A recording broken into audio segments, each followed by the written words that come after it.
Welcome to another episode of Things You Didn't Know About the Holocaust. I'm Phyllis Zimbler Miller, and my guest today was born and raised in Brooklyn. He's a technologist by day and a writer by night. Martin Bodick is the author of, a Holocaust nonfiction book, Zaidy's War, Four Armies, three continents, two brothers, one man's impossible story of endurance. And in the description at of this episode, I will carry a link so you'll know about the books. So anyway, start from the beginning. Oh boy.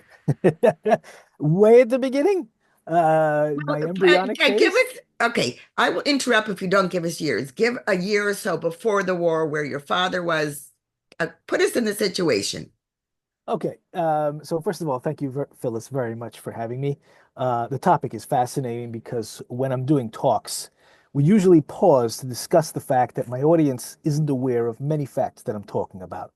And people stop me and we go overtime as a result of this. So for example, people don't know how the final solution began.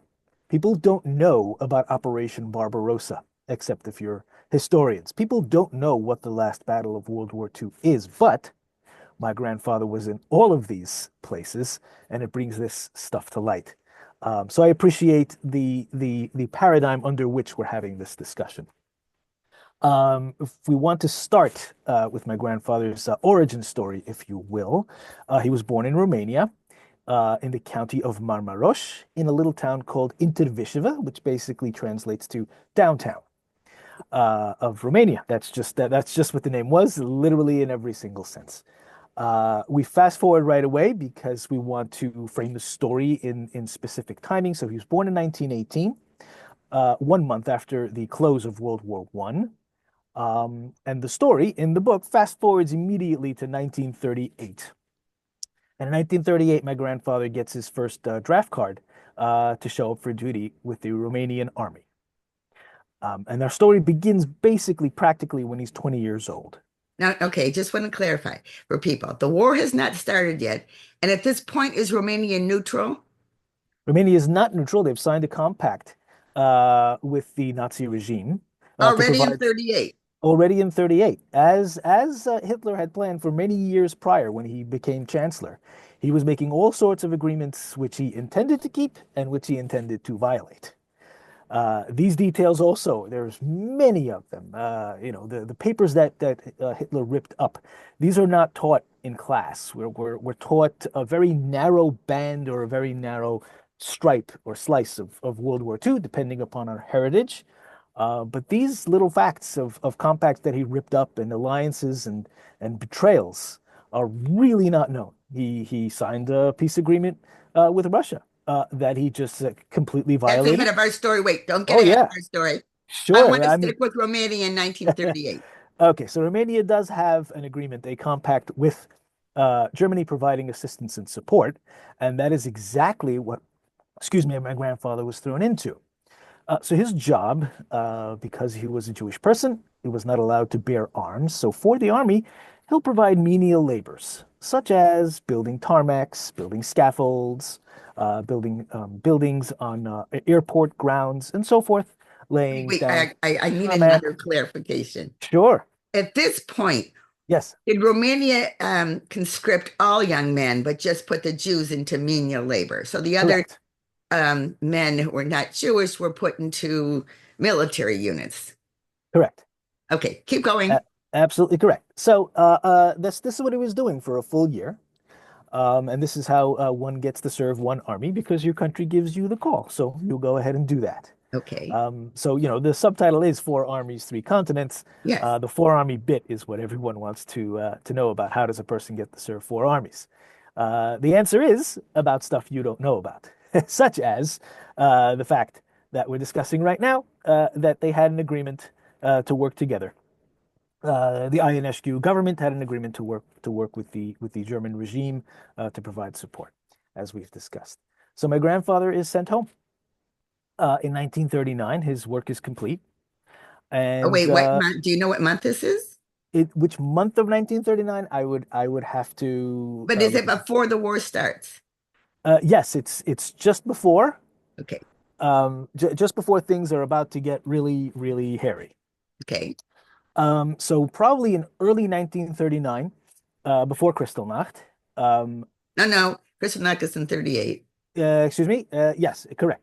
So shortly after, when things have started to get a little bit dicey and strange stuff is starting to happen, and Jews are wondering what the heck is going on, um, Hungary anschlusses the northeastern parts of Romania, meaning guided by the Nazi regime. Hungary, which at this time in 1939 also has a compact with Hitler's Germany, annexes, Anschlusses, that's the German word, the northeastern parts of Romania, which include my grandfather's area and his Okay, wait, family. wait. I know I don't want to drive you crazy, but Hitler's agreed to this, right? This was not a act of war because Hungary is also allied with Germany. So Hitler says to Hungary, you can have this part of Romania. Is that right? Correct. That's exactly right. Okay. Okay. So far everything seems to be on the legal up and up. Okay, so an annex happens. It happens in the current era as well. In today's reality, it's a little more of an aggressive nature. We can argue about what the UN is doing and what it's not. Uh, that could be later in the discussion. But Hungary anschlusses the northeastern parts of Romania, and instantly, overnight, my grandfather becomes a Hungarian citizen. And just like when you move from city to another city, you get a jury duty call. This was kind of in the opposite direction. Basically, your town now moved to where you are, and suddenly you find yourself in a whole different reality. So he gets a draft card to report for duty with the Hungarian army. And this is how a person finds himself with his second inscription in his career, if you want to call it a career.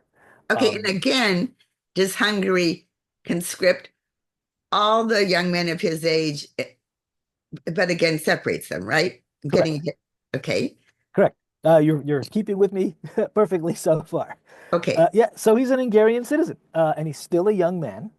At this point, he's excuse me, 19, 20 years old, and excuse me, let me be precise, 21 years old, and he's still eligible for work service, and the same kind of auspices occur. He's called in, and he does these menial labors, and of course he's beaten for the privilege because he's a Jewish person, and the Gentile conscripted perform honorable and quote unquote and meaningful work for the cause of the Axis. Um, and my grandfather's left out. Again, doing menial labors, working with his hands, building stuff for the Axis cause against his wishes. And then in somewhere in 1940, 1941, while the war has begun raging, but the final solution has not been implemented yet, that was 1942, my grandfather is plucked from where he is in this Hungarian service camp and is shipped off in carts and in a convoy towards parts unknown by the German army, who has come to the camp and has selected the strongest, the bravest, the proudest, the healthiest and hardiest, of which my grandfather was, because he was a master forager, which is an interesting fact of his existence. That's how he spent his time in his youth, foraging forests, which is one of his main activities. Why don't Um, you define what that word means? forage. So my I know, but grandfather, I'm just uh, saying, sure, for your viewers, a forager is a master at securing food where you think food may not be found. I'm a fan of survivor shows, so oh, okay. And that's where this kind of stuff is featured. okay, and safe food to eat, not Safe, just yes. Interesting that you say that. My grandfather could easily discern poison mushrooms from edible mushrooms. So mushrooms are 80% of the species of mushrooms are inedible and poisonous. In fact, 20% that we eat are obviously the stuff that's edible. And my grandfather knew the difference from a career as a young man, foraging and figuring out what's what. Of course, it's hard to figure out, but there are certain ways to test poisonous or dangerous food. People who have allergies understand how this works. There's a touch test and a taste test and so forth and so on. So my grandfather was a master at this. This is all to simply portray that he was one of the strongest because he was always securing a few more calories for himself because he knew how to find them for himself beyond what he was offered in this environment, which kept things scant for the Jewish enrolled. So now he's in the clutches of the German army, and he's off to the battlefield. Apparently, that's where he suddenly found himself. And by the way, this is how a person finds himself with the Third Army. And the first wild fact of unknown history that I'm happy to present to you and your viewers is he showed up at Operation Barbarossa. Operation Barbarossa is, to this day, remains and probably will be forever, the largest military land invasion in human history. And my grandfather was there in the flesh, and he saw it all himself. Okay, And I it's want to quite explain. alarming. Mm. Okay, now I want to explain one thing that it took me years to understand.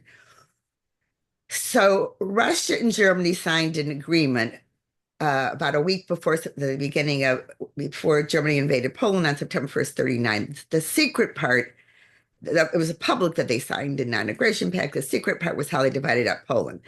So this is important so that my viewers understand.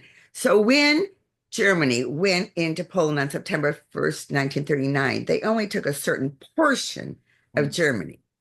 And now Martin's going to tell us what happened in June of 1941 when the Nazis broke the pact with the Russians. Operation Barbarossa. Take it away. All right, so Operation Barbarossa was, as I mentioned, the largest land invasion. They tried to teach Russia a lesson and tried to neutralize them, they being the German Empire. They came along in three different formations. They came in the north and they tried to capture Moscow, and were successful in cutting off supply lines for a short period of time. And that fact also features in my grandfather's story. They came through the middle and they came through the south.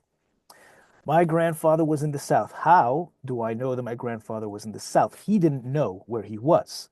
So the answer to that question is that when he was describing the story to me, he was describing it as every day he would go back to the barracks, and every morning he would come out to the battlefield, and he would face Russian bullets, and his friends would die around him, and he'd head back to the barracks the same day.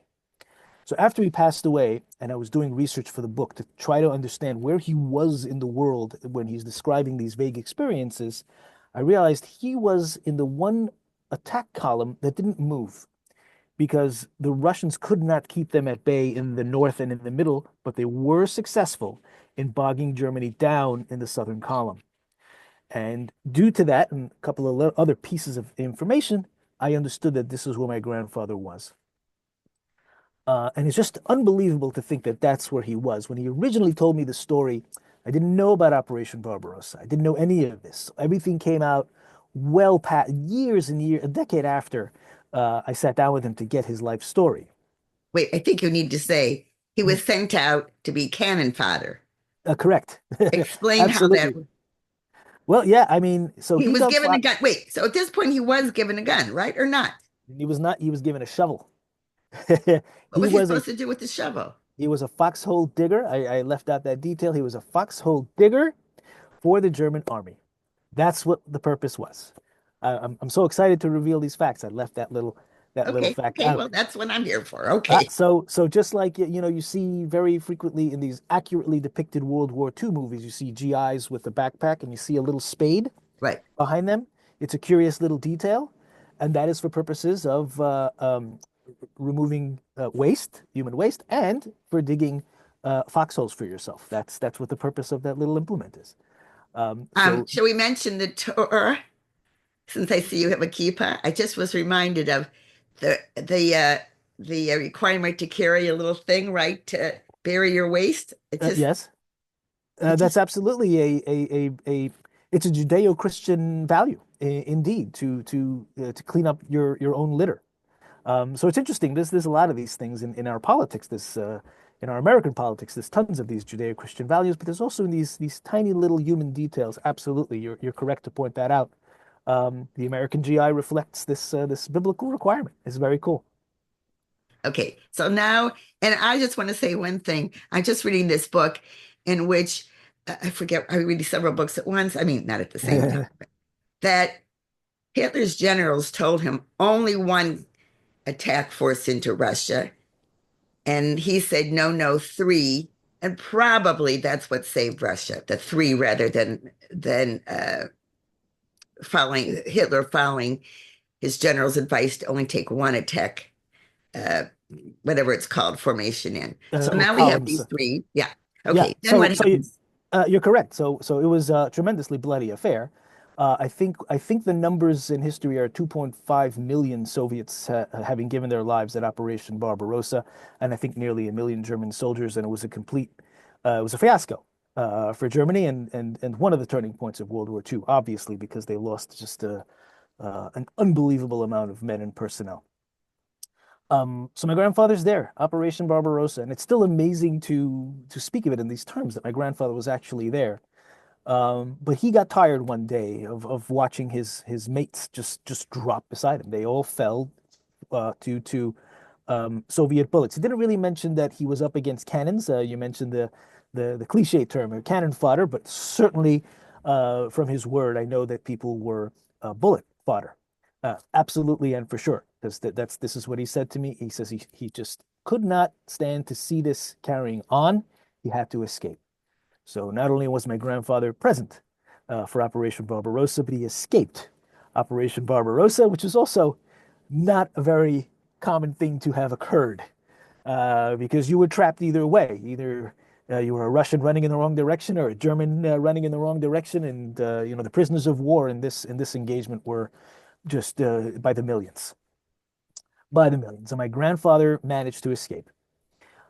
He escaped into the Russian countryside and just begged for food wherever he went, whenever he couldn't Did he secure speak food. Russian?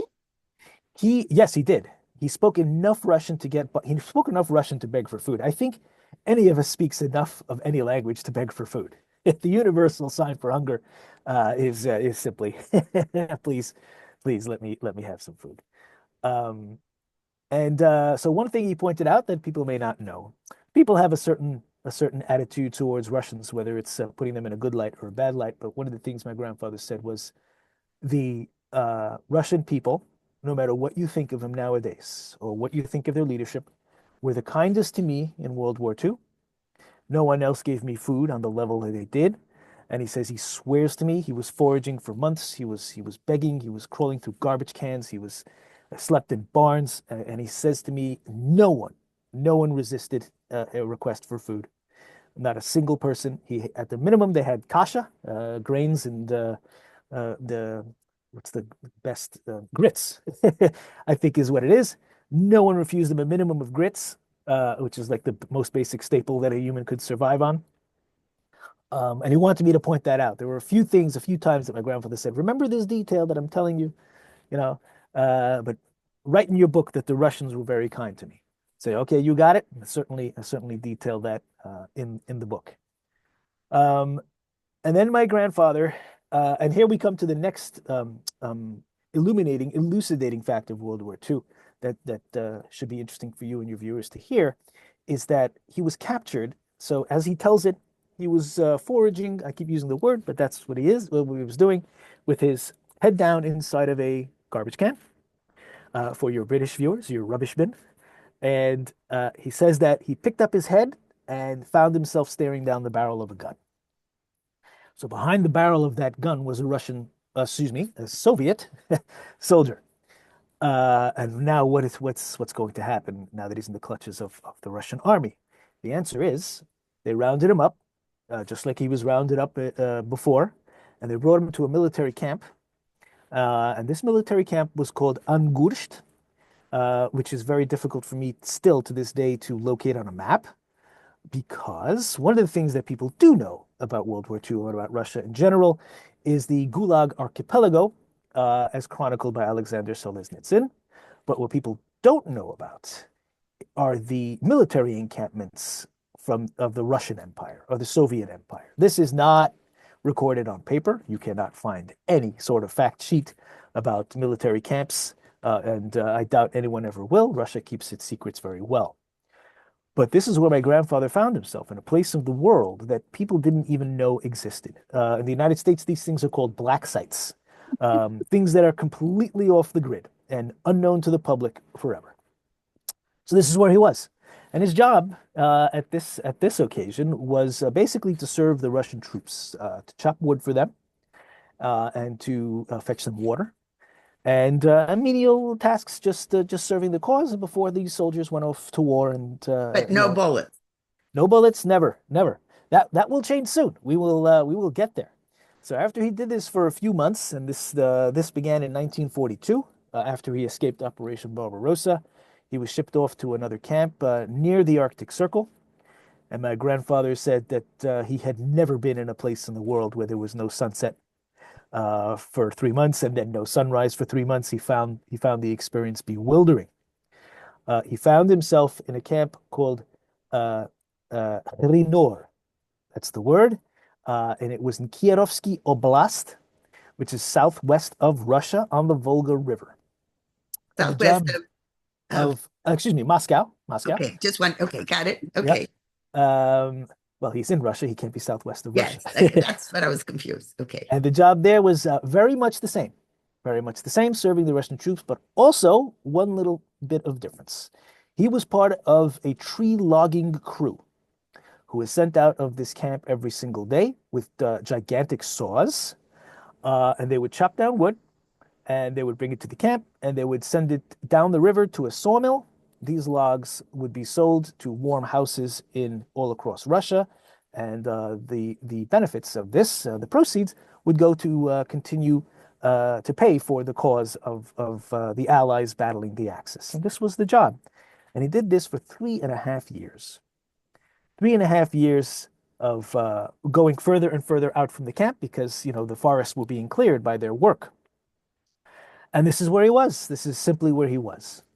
And one of the features, again, that people don't know about and is a very large feature of my grandfather's story, is something that even if people experience themselves don't really speak of all that much, and that is the fact that Germany did succeed in cutting off the supply lines to Moscow and the surrounding area, which included this camp.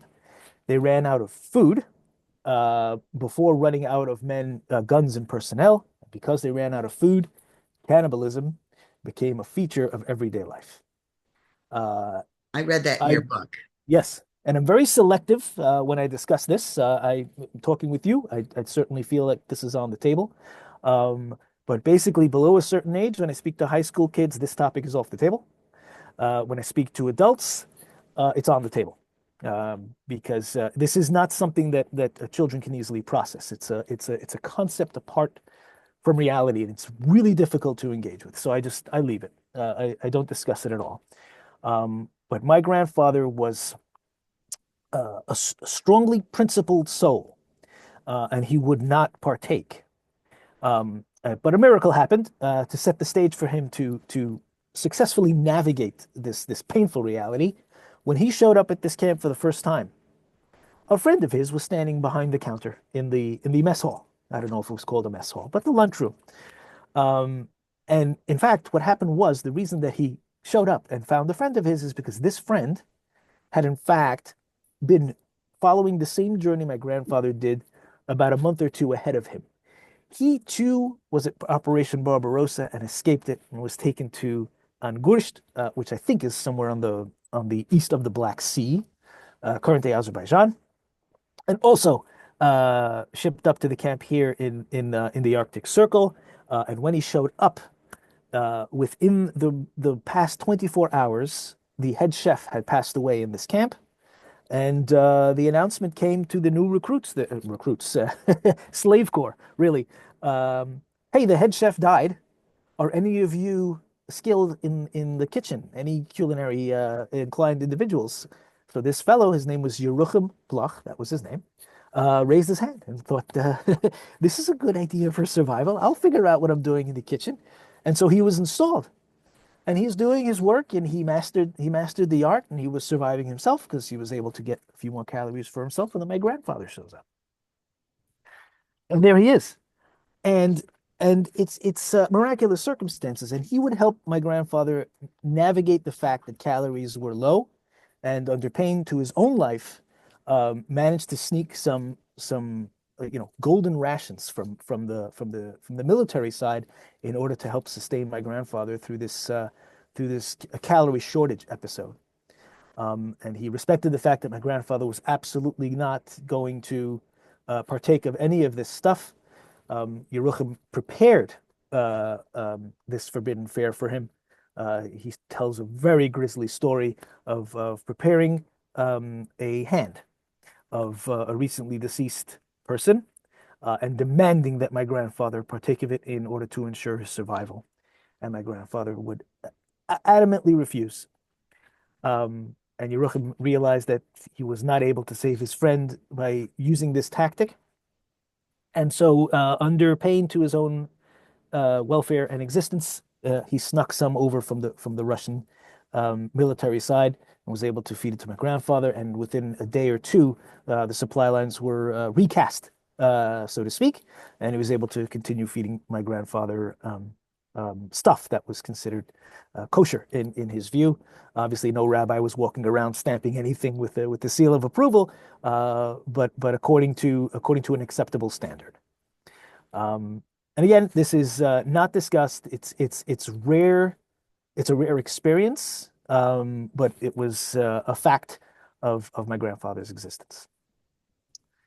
So he survived this ordeal, and the next thing that happened to him is something else that people also don't realize was a happenstance of the war. So um, Russia, as I briefly dropped a hint before, was running out of guns and personnel. There's one movie in the history of the world that I know of that showcases this as the reality of what the Russians were experiencing. It's a movie called Enemy at the Gates. Have Hmm, you ever seen it? think so. Okay, so this movie shows what happened at this period in time. So I think Jude Law is in the movie, and they Mhm. portray two It's Russian. Rachel Weisz in it also, I Correct. think. Yes, yes, he is. They portray two Russian soldiers banded together with the one rifle between them. When the man with the rifle falls, the person without the rifle takes the gun, picks it up, and continues forward. And this was absolutely the reality for the Russian army. And it was 1945, and they needed to break the enemy's back. They needed to break the Axis. Um, the Americans and the British were coming in from the Western Hemisphere, and Russia was coming in from the eastern side, pinching them on the River Elbe, which is where World War II would conclude the military matters. Excuse me, in the European theater, the war in Japan was still raging. um, and what happened was the call came through to the camp that if any of the slave corps wants to sign up for basic training and battle the enemy in the final battles of World War II, you are free to do so. And then if you successfully complete your mission, your reward is your freedom. So my grandfather thought this was an excellent idea. He signed up, excuse me, and basic training, and he became a sniper for the Russian army. He graduated with his sniper stripes and was drafted into the army. And at the end of all this, after being pretty much a slave for three different armies and for a fourth, he became an actual soldier. So my grandfather, I remember interviewing him and trying to gauge his moods, when what made him the most despondent, what made him happiest, but this one made him the most proud. He was a slave for years, and suddenly he was a soldier, which was amazing. So in May of 1945, precisely May 5th, 1945, he heads out on a convoy to the front lines of the final battle of World War II, crosses over the border, and is headed towards the Battle of Berlin, which is the last battle of World War II. And the convoy stops, and my grandfather's ready. He's ready to go. And I don't think we mentioned his name yet, but for the record, his name was Ben Malik of blessed and sainted memory. And the announcement comes, not battle stations get ready or jump out and take action. It was Germany had surrendered. The date was May 8th, 1945, and he was on the battlefield, ready to engage on the last day of World War II, of the European engagement theater Right. of World War II. Victory in Europe Day. Yep, and it made an about face. The whole convoy just okay, around we go, and went right back to the military camp in Camp Grinor. And from there, he had to figure out how to make his way home. There was no Marshall Plan to speak of in Yes. Russia. It was in Europe where they were taking care of post-war matters. He had to find his own. So they literally told him, "Thank you for your service. You are free to go. Get your own taxi or whatever." So he got together with a group of 150 men and began to make his way home. And my grandfather hiked home 1,600 miles to make it to his hometown. And the final fact of his story, of his war story, which is illuminating, is that we come back to the mushrooms. So as you know, my grandfather knew exactly what was edible and what was not, what was safe and what was not. Everyone was exhausted at the end of their journey, and they decided to rest on a ridge of the Carpathian Mountains, which overlooked his neighborhood. So this was the end of several months of traveling, and everyone was exhausted. They went to camp for the night, and tomorrow everyone goes into When we town and just add to your story that I read. yes, So by this point, there weren't some of the men had branched off to their yeah, own hometowns because I know it's coming and it's not uh, 150 men, right? So about right. how many men Ah, by now? so left with 150 men, and 140 had either died of their privations or peeled off to their country of origin. Well, most of it was Russia around the area. As if you look at a Right. map, you're coming down. But people, peeled off, branched off. See you. It's been great hiking with you. Whatever people would say under such circumstances. But at the last night, there were 10 men left, which means 140. Most of the 140 had made their way home, and some passed away along the way. But at the last evening, there were 10 left. 10 men left. And they were exhausted. And they foraged, there's that word again, in the woods for whatever they could find, and they found a bunch of mushrooms, and they brought it back to the little camp. Wait, And this is I have to interrupt. mm, Your grandfather must not have been one of the foragers. correct, he was exhausted himself, but he was not correct to point that out. He stayed. He was ready to just hunker down for the night, and his mates went and foraged. So they brought back this batch of mushrooms and began to make a stew out of it. And he raised his hand in objection and said, "Gentlemen, I've sustained you until this time. I knew what was safe to eat and what was not, and I'm telling you that this batch of mushrooms that you're stewing, this is no good. Either discard them and go find something else if you're really exhausted." They wouldn't listen to him because of their exhaustion, which is a very strange circumstance because he was their guide all along this way. There must have been maybe the excitement of seeing home had clouded their judgment in some fashion. There must be some psychological reason that this happened. But if we fast forward through the night into the morning, my grandfather was the only one to arise from sleep. And as I Wait, you forgot record, to say he did not eat the mushrooms. correct. Well, that's that's clearly what he was up to. Nope, he refused. He went to sleep. He resigned himself to the fact that his friends were fools or just daydreaming of home or for whatever the psychological reason is. But he was indeed the only one who woke up in the morning, and he was self-tasked with revealing this horrid circumstance to the families that he would engage with once he came home. And came home he did the next day, and he found nothing there. His house was simply one small corner left of it, and it was his grandfather's, excuse me, my great grandfather and his father's study. And he slumped down in despair. And the rest of the story is that a neighbor spotted him and said to him, and he quotes to me, "Benzion, you're alive. Your brother Eliezer is alive as well. He's in town." And that is the two brothers part of the subtitle that I have for my book. There's my grandfather's family was transported to Auschwitz. Auschwitz facts are very well known, even though some details are not well known. Like when it was revealed that the camps were separate, men and women, people don't know that, and I'm like, why don't you know that? It's such a basic fact. It's so strange. It's you need to know more. You need to know more. So his brother's name was Eliezer, and he survived Auschwitz, and then he survived transfer to Buchenwald, where he was marked for death, literally. He was put on the death rolls, but the Americans arrived on April 11th, 1945, to liberate him.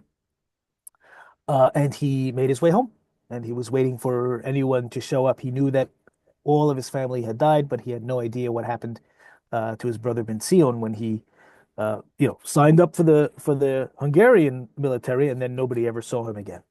But they were reunited and began to rebuild their lives. Eliezer was younger, I take it. Eliezer was the older brother by 7 years. Seven Oh, years. so he was too old to be taken in the original Correct. conscript. Okay, Yes, correct. To older than draft age. So that's what he I, okay, got it. right. So he was 27 at the beginning of when my grandfather was sent away to Hungary, and my grandfather was 20. So at the end of the war, Eliezer is 34, and my grandfather is 27. Okay, Okay, and I just I got. wanted to know. So that's why Eliezer was in the town when your family was rounded up. And let's just take a few more minutes to say, because Eliezer's story is also in the book, and I've this part I've forgotten. Um, when were they rounded up? When were they sent to Auschwitz? Late 1944. Right, and this is the part that I think our listeners also don't know. Because that part of Romania had become Hungary, it fell under the deportation of Jews of Hungarian law. And I don't know if Martin wants to talk about this. It might not be his specialty and certainly not mine, but Hungary was kind of having some talks about, maybe not keep fighting with the Nazis. And so the Nazis marched in to Budapest and marched into in March of 1944, and that's when the Jews of Hungarian territory then became victims. Correct. So, as you indicate, Hungary and Germany had this relationship of fits and starts and stops and goes and deals and broken deals and strains and heavily involvement from the Allies to try to influence Hungary away and most of the success that American benefactors had in stalling deportations was in Hungary itself, because Hungary had already had this fractious relationship with Germany. Do we want to transport the Jews? We don't want to. Which is it better financially for us? Is it not? They were this stuck in between, unable to figure out. Probably afraid to make decisions because who knows what Germany will do to them. So Hungary was one of the last to be rounded up because of this strain. And the Arrow Cross Party didn't help. They were like a paramilitary, um, um, night stalking breed of terrible criminals who did a lot of evil work In Hungary. um, in Hungary. So yes, I remember the date. Excuse me, May 25th, 1944. It was the day of deportation of my grandfather's family, and my grandfather Benzian was, stuck in a Russian military camp at this time, not knowing what was going on. I learned everything I know about Hungary because I had a business trip there, and I figured once I'm there, let me do some historical research. So I'm well aware of the actions and the fraught relationship and the stops and starts and goes and frustrations of the Hungary-Germany relationship. And that is one reason that's, now I'm not talking percentages. It's just that my kids went to school with the descendants of Hungarian Jews at day schools. They had a better chance of surviving Auschwitz if they were in the not sent to the gas chambers right away because they were there for a shorter time. Better is so Elie Wiesel comes from Sighet, And Yes, Sighet is in that part of Romania that became part of Hungary. So he was taken late. That's correct. what they, So Sighet was the neighboring town to Intervishva, yeah. and their fate was were pretty much the same. My family's fate and the fate of the Wiesel family, and Wiesel ended up in Buchenwald as well, because a big part of the Auschwitz contingent was transferred to Buchenwald. I tried to figure out exactly when my great uncle Eliezer was transferred to Auschwitz in relation to Elie Wiesel. It was very close, a few weeks difference. I was able to uncover those facts. Right. So I just like to um, try to put in as much history as possible because it's really, there are so many countries and they change borders. And your grandfather's story is I want to say a beautiful, but an excellent example of what border changes meant, particularly for the Jews at that time. And in World War II history, perhaps, doesn't make a lot of difference. Romania, Hungary, in the army part of that story, the military part of that story. But for Jews, it made a tremendous difference. Yeah, absolutely. Just like it will make a tremendous difference for you nowadays. Your zip code matters. It really does. From the most benign things in the world, your snow removal will be different because the dividing line, the zip code is at the corner of your block. And that's just something so basic and so simple. And in some neighborhoods, they'll harass you for jury duty every year, and some they'll leave you alone forever. And that's just a zip code. Imagine your country. Imagine your country. This is why people are desperate to move to the United States from South America. We don't have to get into all those politics, but there's a desperation. You don't want to be where you are. You want to be elsewhere.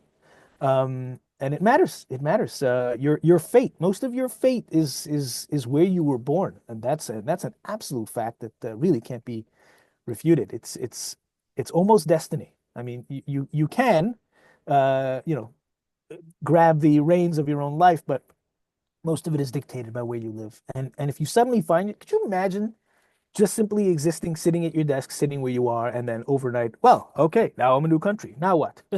Now what? Oh, everything's different. Absolutely everything.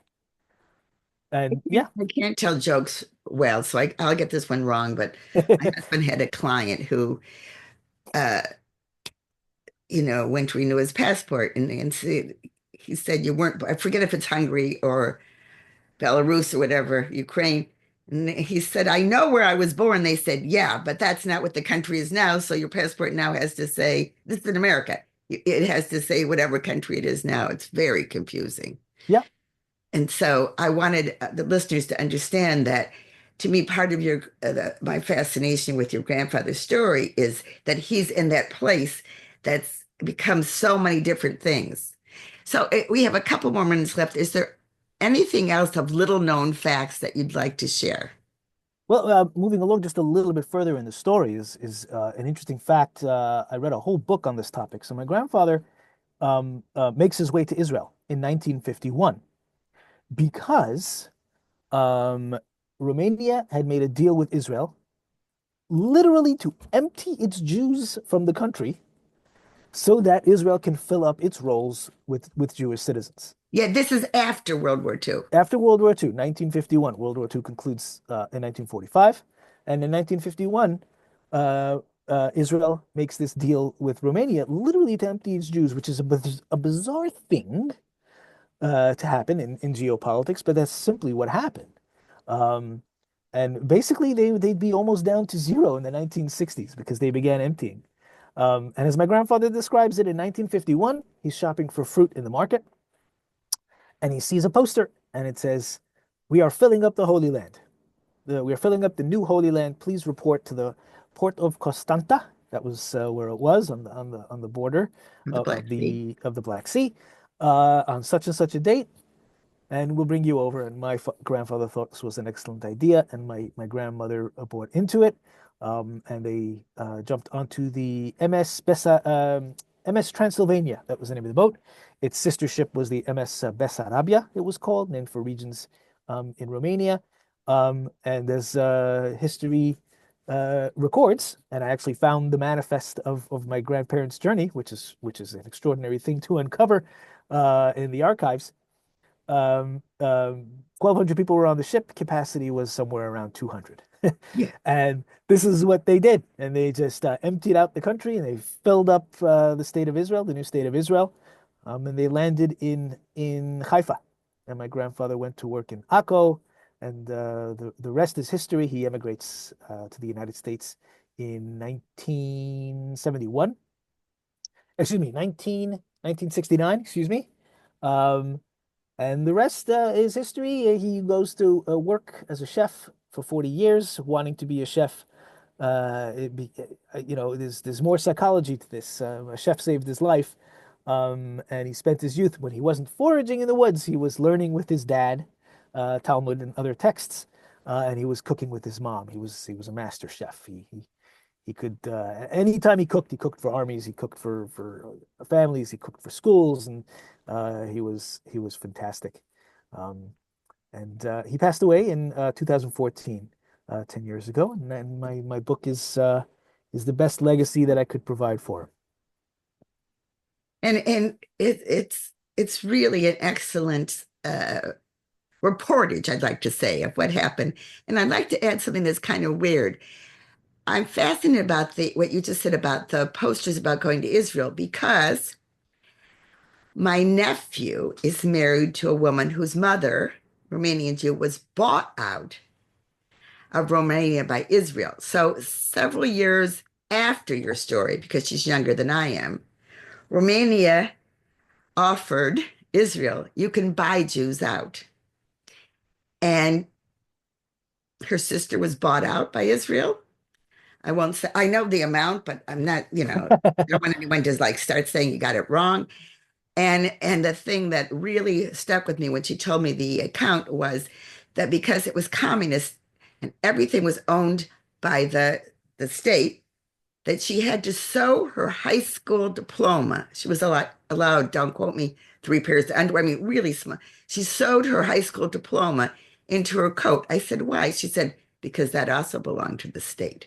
So Oh, okay. your grandfather got it at a good time. He probably got to, I don't know if he got to take his high school diploma, but I'm just saying that. I was well past that point in his Wait a life and second. career.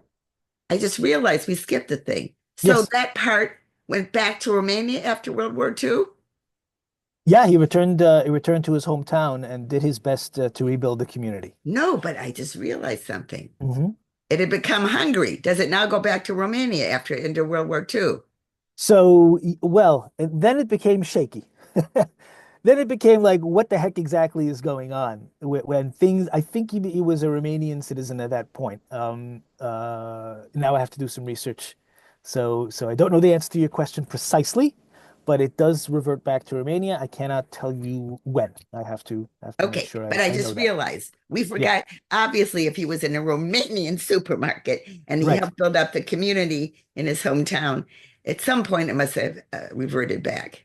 Yes, so I don't know if it snapped back immediately upon the cessation of the war, if that was the cause, or if negotiation had to happen for that to occur. Probably it was a negotiation. But I do know that he may have referred to his area as Romania, but I think it was Romania at that time, but certainly reverted back. Okay, well, again, let me see if I can hold it up correctly this time. Okay, and Perfect. I will put the information in the description. And Martin, this has been, I know the word delightful is kind of a weird word, but this has been a really engaging conversation. And I hope that we have added to the knowledge of the Holocaust in areas that people don't know a lot about. So I thank you for coming on the show. And I do end every show, though, with a little somber, well, it's may the memory of the victims and those who tried to save them be a blessing forever. Amen. Thank you very much for that.